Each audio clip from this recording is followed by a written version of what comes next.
Өмір театр дейді, емес пе? Күлесіз, жылайсыз, қуанасыз. Басты кейіпкер де өзін жүргендейсін. Ал кейбіреулер оны пойызбен теңестіреді.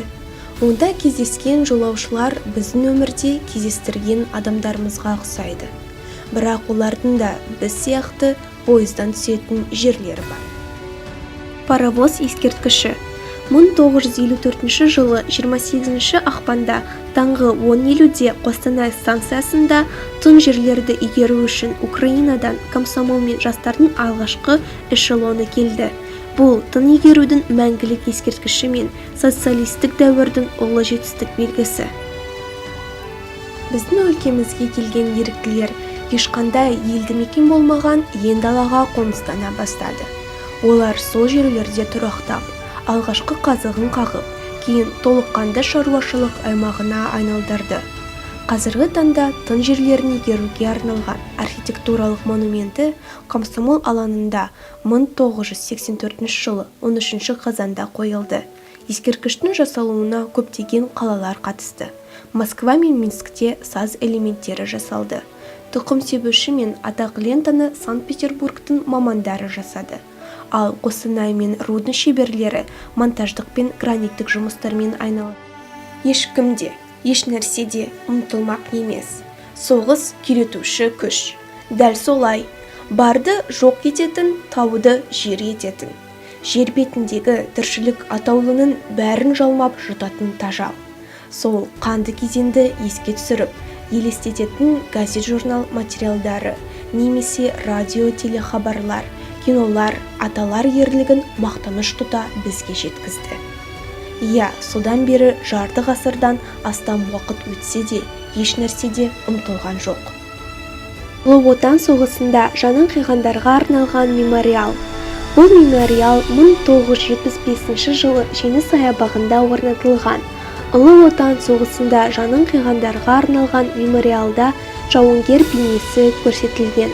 Оның сол қолында төмен түсіп тұрған қару, ал оң қолында лавр жапырағы бар. Бұл жапырақ жеңіс пен татулықтың белгісі, яғни соғыс аяқталғанын көрсетеді. Жауынгердің биіктігі 7 метр. Ол сапалы цементтен және мәрмәр үгіндісінен жасалған. Мүсіннің артында Қостанай жауынгерлердің толық аты жөні жазылған мәрмәр тақталары бар қабырға орнатылған. Қызыл қабырға ескерткіші.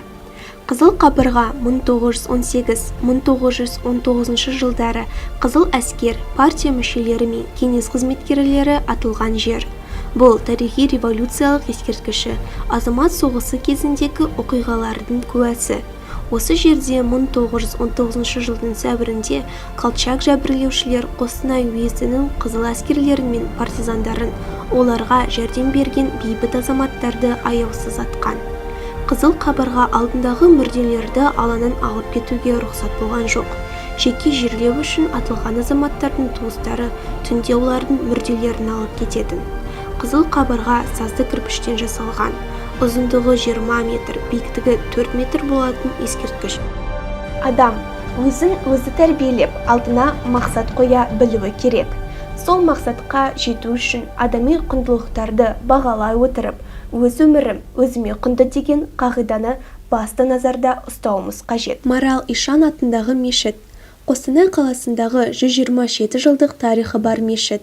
Абдулвали Яушев атты саудагер мен қала тұрғындардың қаржысы арқылы 1893 жылы салынған. Қостанай облысы, солтүстік Қазақстандағы орта жүз мекендеген өңір. Ыбырай Алтынсарин, Шоқан Уәлиханов, Сұлтан Баймағамбетов секілді ұлы адамдардың туған жері. Қостанай облысында аймақтық және республикалық деңгейдегі сан жетпес ескерткіштерді көре аласыздар.